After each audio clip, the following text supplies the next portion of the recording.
In talking about fair housing, I kind of cut out quickly American with Disabilities Act. Remember that had to do with reasonable access, public accommodations. I think we got that in before the break. And then right at the end, over on the top of the next page, terminology, blockbusting, steering, redlining.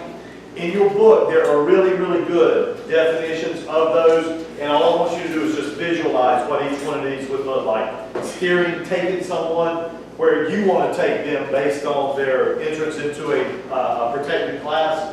Okay, blockbusting, panic peddling. I'm telling you, you need to sell now because a protected class is moving into the neighborhood. If you can visualize that, you're probably going to be okay on those.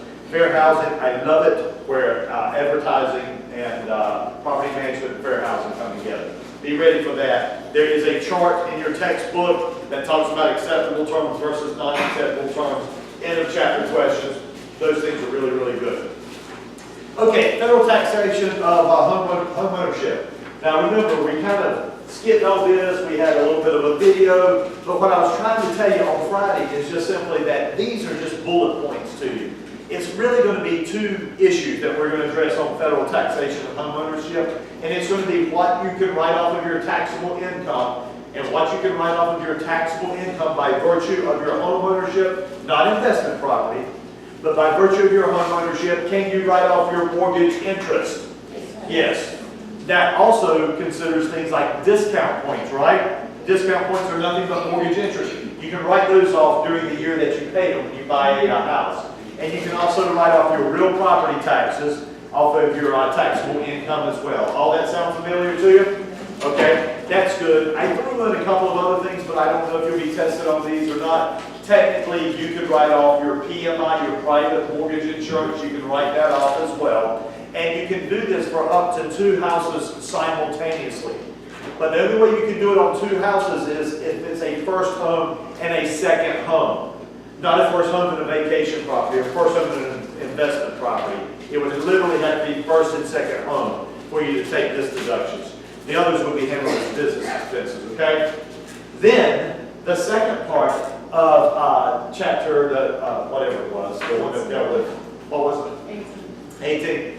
The other part of that chapter had to do with capital gains treatment of home ownership, and there is not a capital gains math test question on the exam.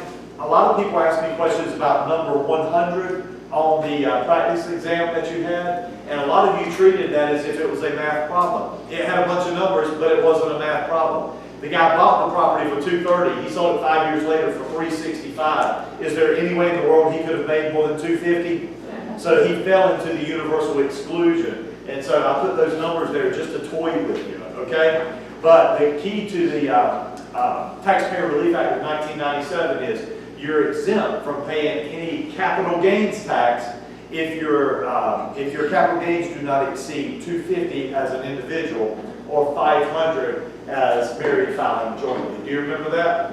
There's some stipulations. You have to have lived there 2 out of the last 5 years. You cannot use this more than once in any 24-month period. I can be doing this on 2 homes simultaneously, as long as I don't do it more than once in a 24 period. I'd have to wait 2 years and then do it on the second one, if you chose to exercise this, okay? And then, capital gains vocabulary. Remember, on the basis side, I want the government to think that I paid a lot for this house. To do that, I can add to my basis, I can add capital improvements, I can add street assessments. Do you remember this? And they will come to a number referred to as my adjusted basis. In other words, it's my basis with adjustments. My adjusted basis, right? Okay? And then, when I sell the house, because capital gains are not an issue until you sell the house. When I sell the house, there's going to be a sale price minus my qualified closing costs, which would include things like commission. And when I sell the house, I want to make it look like I didn't make any money. So I subtract from the sale price to get my adjusted sale price or amount realized. And the definition of capital gains, which is worth writing down if it's not on this paper, the definition of capital gains is the amount realized minus the adjusted basis equal capital gains. Do I have that on the paper there? Okay. If you want to treat that as if it's a formula, that's fine, even though there's not going to be a math problem. It's going to be that vocabulary that's important. Now, A point that you need to notice here is, you do understand that they're going to try to take from one list and apply it over here to trick you. So for example, are you going to write off your discount points on a capital gains? Are you going to deal with that in a capital gains question? You can't add that to your basis. You can't subtract it from your amount realized. You're not going to do anything with discount points. I don't know if it dawns on you or not. There's another number in here that does not come up in capital gains. Your mortgage does not come up in capital gains.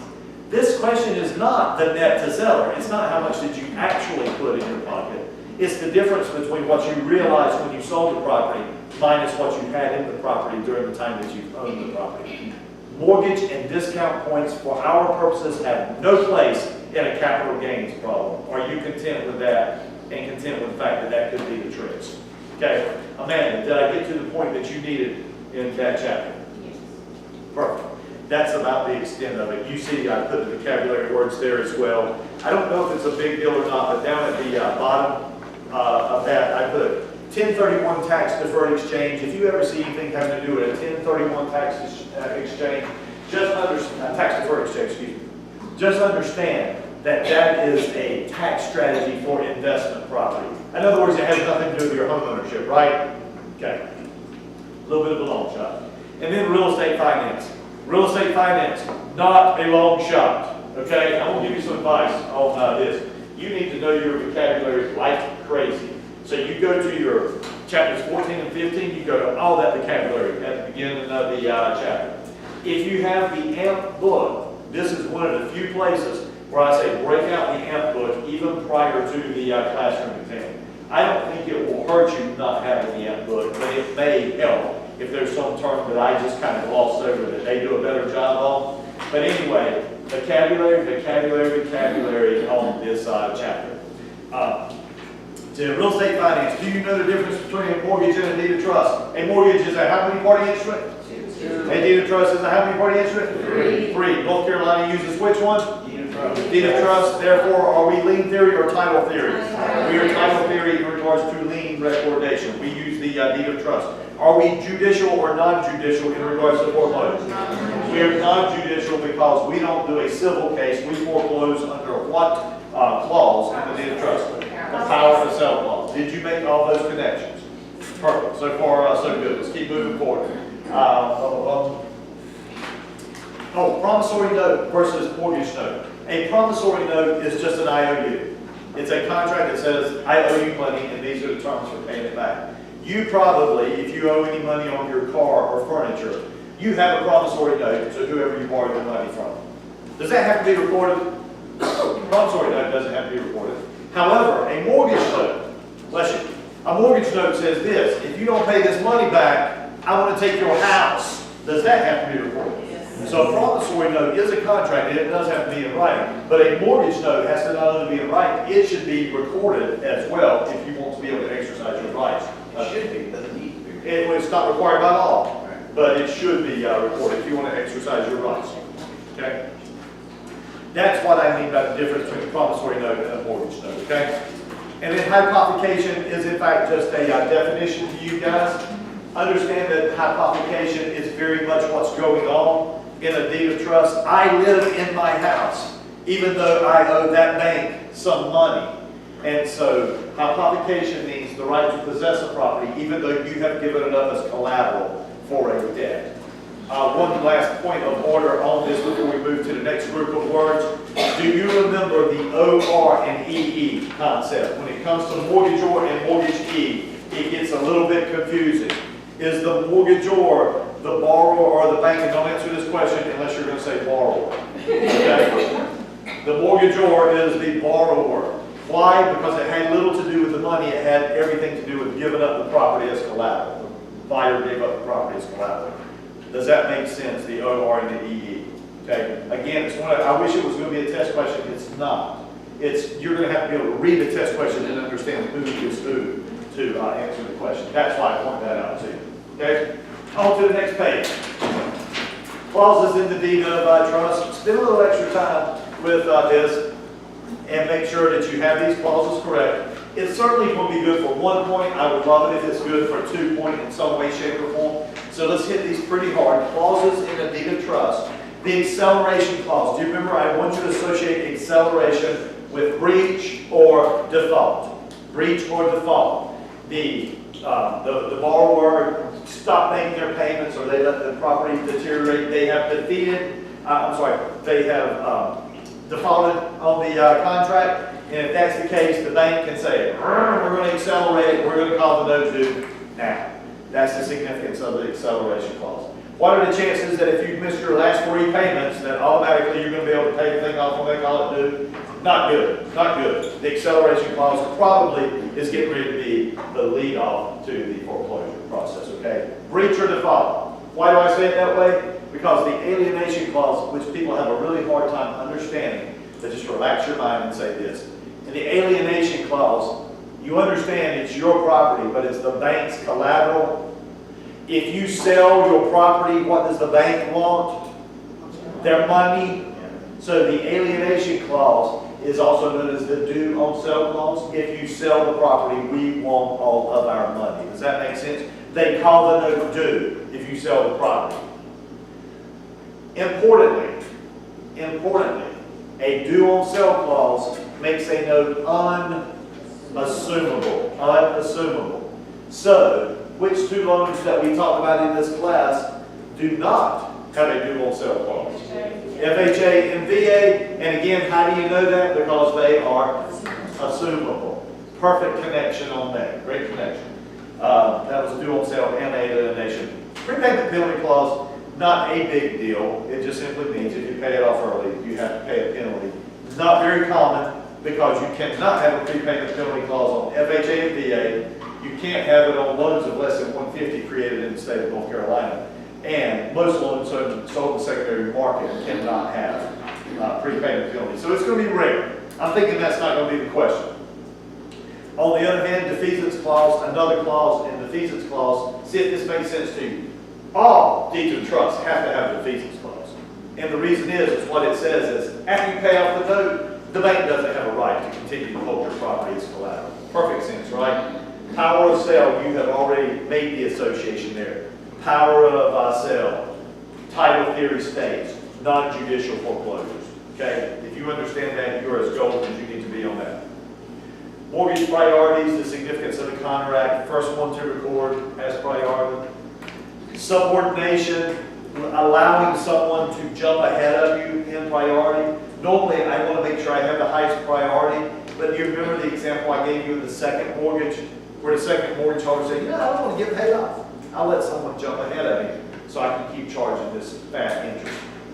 Subordination, definitionally, just simply means allowing someone to jump in front of you in priority. Okay? I got a couple of confused looks on that, but it's just a definition. Okay? Financing methods, this is important. I mean, this is clearly important right here. Conventional versus FHA versus VA, and please understand the wording that goes along with this. Conventional loans, no participation by an agency of the federal government. And remember, FHA and VA, we're going to tell you how the government participates, okay? Conventional loans, no participation by an agency of the federal government. Conforming loans, nothing urgent here. Conforming loans means it conforms to Fannie and Freddie standards, all right? And what that means are things like this. You're going to have certain down payment requirements, certain qualifying requirements. You're going to have certain credit scores and stuff like that. Logical things that would be taken into consideration in your credit application, okay? Conventional loans. If you don't put at least how much money down, you're going to have to pay what? How do you like that for a question? You have to put at least how much down? 20% down to avoid paying private mortgage insurance. And notice when it's conventional loan, it's PMI, private mortgage insurance. Okay? We use the same letters in a different order when we talk about FHA. It'll be a mortgage insurance premium. But conventional, private mortgage insurance. And private mortgage insurance protects whom? The lender. It protects the lender. In the event that I stop making my payments and the bank has to foreclose, the PMI will make them whole. That's what PMI is for. Okay? Then, any other words there? FHA, let's go on to that. Importantly, this is the one you can't miss. I hope it's the question that you get. It's the one you can't miss. How does the government participate in an FHA loan? What's the word start with the letter I? In insurance. It's a government insurance program. Now let me tell you what I mean by that. The government doesn't provide the money for FHA loans, right? They don't provide the terms. They don't tell the banks what terms to choose on the FHA loan. What they say is if this person qualifies for the FHA program, we will insure them. Now, where does the money come from to provide the insurance for the FHA program? Every borrower is paying a mortgage insurance premium. Remember that? Do you see the connection I'm making? That those mortgage insurance premiums pay for the future defaults, actually. And everybody's paying into the pool because we know a certain number of them will be defaulted upon, okay? So everyone in the FHA program is paying a mortgage insurance premium. At this point, it never goes away. It never goes away as long as you have that money. FHA, government provides the insurance, they do not provide the money. Oh, I want to ask you a trick question. Where does the money come from to actually make the FHA loans? Secondary market. You go to an FHA qualified lender, and what they do is they create mortgage-backed securities and sell them in the secondary market, and it provides liquidity for the primary market. So in other words, conventional FHA and VA, in theory, the money all comes from the same source. Okay? So you're good on that. I see heads nodding yes on that, so I feel good about that. FHA programs. How does the FHA program make home ownership available for more borrowers, lower down payments, more relaxed credit scores? That sound about right? Okay. And what else I want you to know about FHA? Oh, what type of owners are these? Owner-occupied is what I'm going for. Owner-occupied is what I'm going for. This is not for investors. These are owner-occupied properties. Maximum 30-year term, blah, blah, blah. Anything else important on there? Watch out for the test playing games with initials.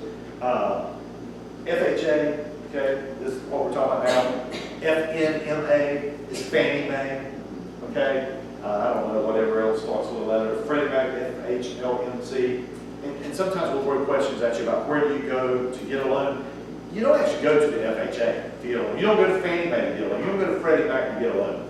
You may go to an FHA qualified lender, okay? So be very careful about how you read these. You don't need to know a ton of acronyms, but some of the financial acronyms, it probably wouldn't hurt you to be familiar. FHA, Fannie Mae, Freddie Mac, those. They tend to look alike on the exam. VA, certainly this program is for our veterans, okay? Now remember, just quickly, you have to be a veteran or a qualified widower to get a VA loan. To get a VA loan, but who can assume a VA loan? Anyone. There's still credit qualifications, obviously, credit and income qualification, but you don't have to be a veteran to assume a VA loan. The veteran will just leave his eligibility tied to that particular house, or entitlement tied to that particular house, right? If a non-veteran assumes it. You okay with that? Yes. Okay. Now, how does the government participate in the VA loan program? It's a government what? Guarantee. Guarantee. Listen, don't get into the semantics of the difference between insurance and guarantee. Just understand that insurance goes with FHA, guarantee goes with VA. Okay? Now, the VA program is literally a entitlement for military service people. So, having said that, there's not a mortgage insurance that has to be paid. And there is an actual, the government does pay for part of this particular program, but you remember what the veteran has to pay. Yeah, I was trying to figure out how to not say upfront funding fee, but it is a one-time upfront funding fee. Do those words make sense to you? And do you remember there's some veterans that do not have to pay the upfront funding fee, and really the disabled is what we're looking for in that particular case. VA, and then the veteran, they will have their eligibility, their entitlement is going to be determined by their service with the military. Okay, what do they qualify for? How much do they qualify for? But the bank will qualify them on their actual loan amount. That's based on how much income you have and ratios that they apply to it. What words I want you to have associated with VA? VA guarantee. The veteran has an entitlement that allows them to go out and use that to purchase the property. Their eligibility is given to them by the VA, okay? You have to serve to be eligible for this program. Anyone can assume a VA loan, assuming they qualify based on that income. And then funding fee goes uniquely with the veteran VA program. And do you remember the term CRV? certificate of reasonable value. For lack of a better word, it's roughly a VA appraisal. That sound about right? And you do have to be qualified to be a FHA and VA lender, and you have to be qualified to be a FHA and VA appraiser. Not everybody can do these, okay? Any other words? Yeah, go ahead. Can they be used, FHA and VA, can they be used in conjunction with each other? For our purposes, no. Talk to your lender and find out if there's any logical reason why that might happen. On the right at the bottom of VA, everybody understands one of the major advantages of VA is zero down financing. So in other words, I'm saying that is 100% loan to value. And so remember the question I threw at you on this day, I said something to the effect of which loan allows you the greatest leverage, and clearly it's VA because that's 100% financing. Leverage, every time we use it, just simply meaning using other people's money.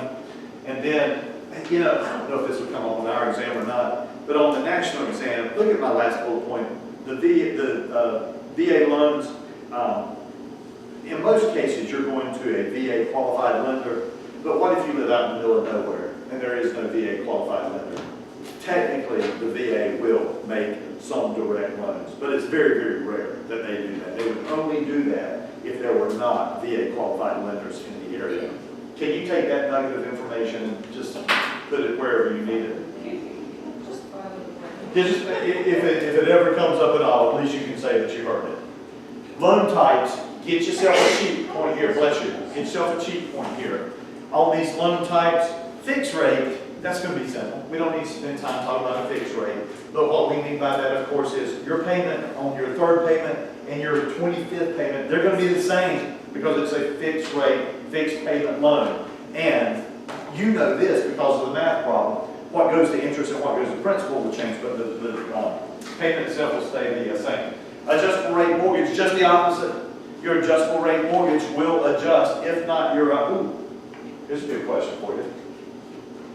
I think this is on there somewhere. Let's make sure we write it in. The term negative amortization. Did we talk about this in class at all? Yes. Negative amortization. Let's make sure we have it in our notes here. Let me just get you to picture this in your mind, and I think you're going to be okay. If you understand an adjustable rate mortgage, your rate is likely going to adjust, and if the economy is improving, your rate's probably going to go up. You with me so far? Especially on that one-year adjustable I talked about. What happens if your rate goes up, but your payment does not? What problem might you have? You might start your payment. If it doesn't go up with the rate, your payment may eventually be less than what you're accruing in interest.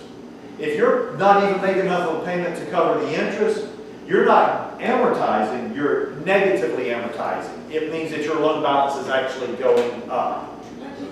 Do you pay the same or do you pay different years?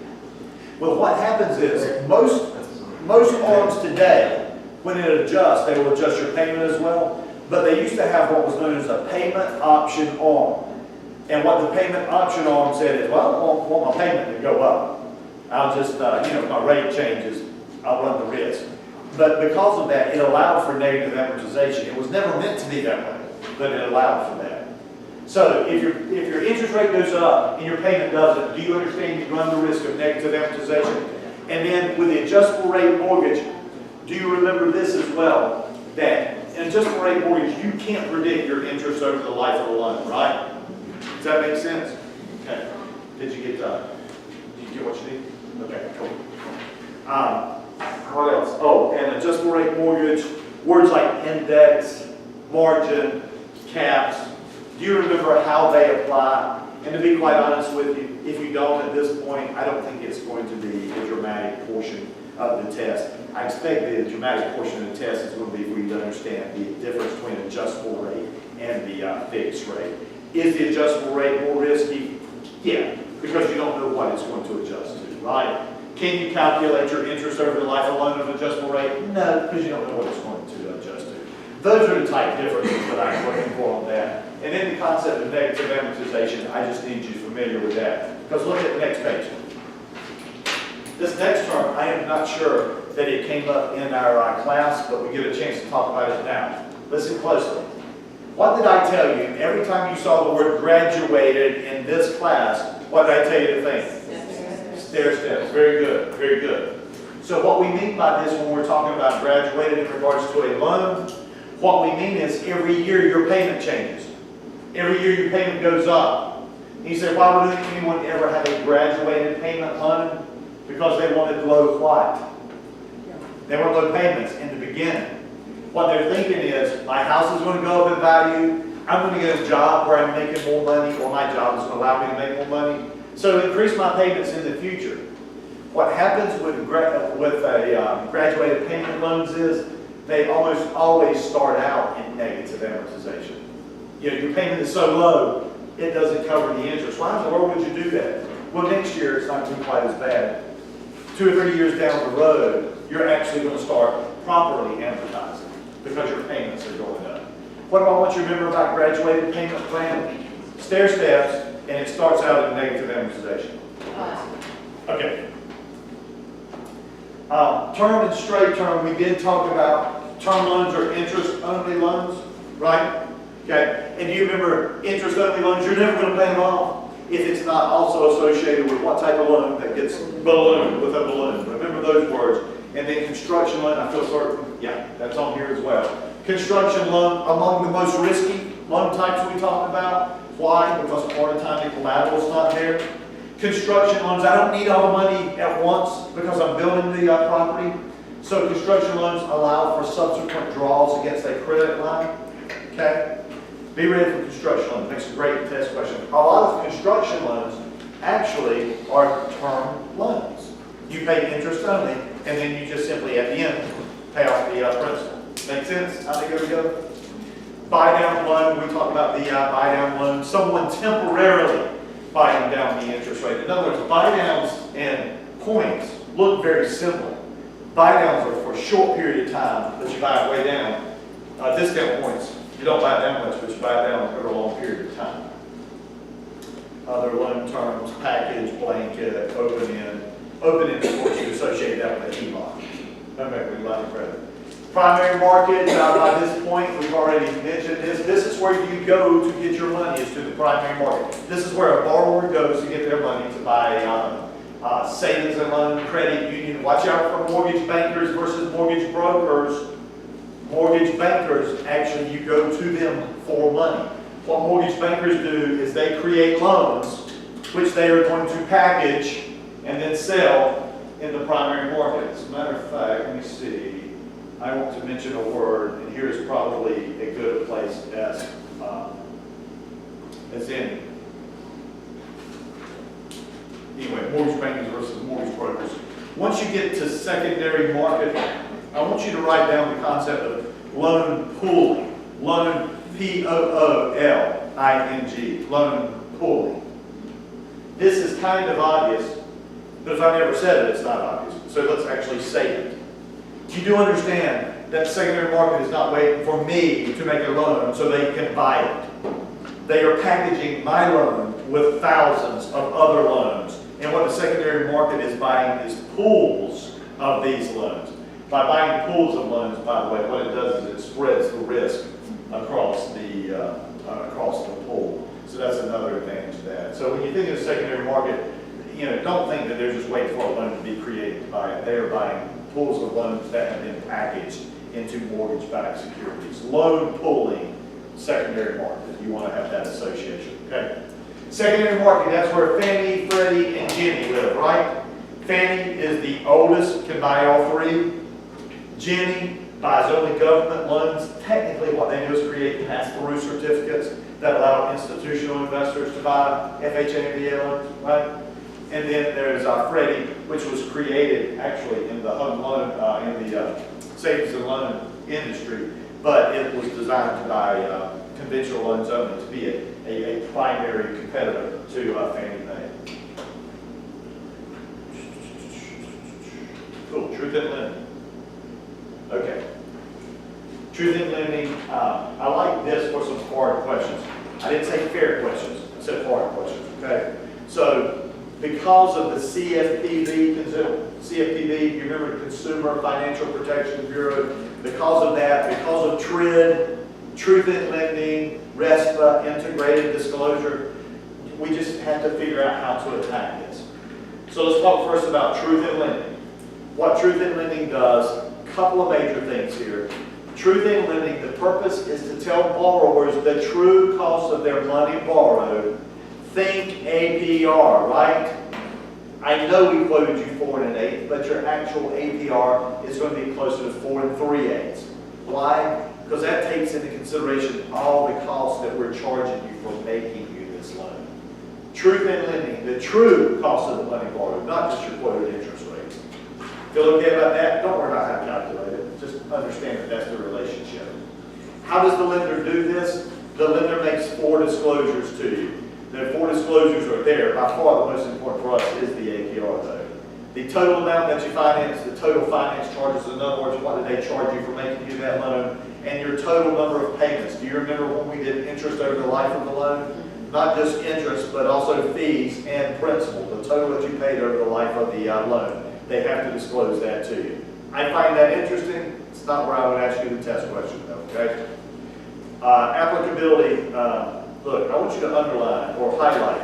See where it says applicability? I didn't do a great job. I mentioned this, but I didn't do a great job of this when we came through, so I want you to hit this pretty hard. This applies to loans where the borrower's what? Residence serves as collateral. Truth in lending, it has 2 major purposes, and one of it is it governs loans that are backed by your residence as collateral. The other one I don't really care about. It has to do with consumer loans of less than $53,000. So in other words, your car loans, they fall under this as well. Why? Not because they're backed by your residence, it's because they're less than $53,000 on consumer debt. That's why you hear the fast talking in the car commercials as well. You focus on the fact that it's backed by your residence as security. If I were going to ask you a question, it would be on advertising. It would be on truth in lending and advertising. Truth in lending and advertising, do you remember trigger terms? Trigger terms are any specific finance term. The advertising of any specific financing term. Notice it has to be both of those things. Not only specific, but also financing and vice versa. In other words, if I tell you that the home's selling for $184,000, that's specific, but it's not a financing term. Telling you you can buy this house for $667 a month, now that's specific and a financing term. FHA and VA available, that's interesting, but it's not specific financing, okay? But saying that you can buy this house with only 3% down payment, now that's specific. You need to trigger that. You need to tell me what the other terms of that loan are, okay? Trigger terms, truth in lending, be able to recognize a trigger term on the exam. You probably got to see one for your homework exam. Did you do okay on it? Then you're probably fine on that. Truth in lending is now, of course, under the Consumer Financial Protection Bureau. Be prepared to compare and contrast this with RESPA. RESPA, itemization of closing costs. Truth in lending, what APR, what did the money actually cost you? Fair Credit Reporting Act, also under FPB. I don't need to spend a lot of time on this, but you know the Fair Credit Reporting Act is the proper uses of your credit report. It should be used only for the purpose for which it was pulled. Equal Credit Opportunity Act, let's slow down here for just a second and tell you, I mean, it's obvious what it's for, right? Equal Credit Opportunity Act, it's obvious what it's for.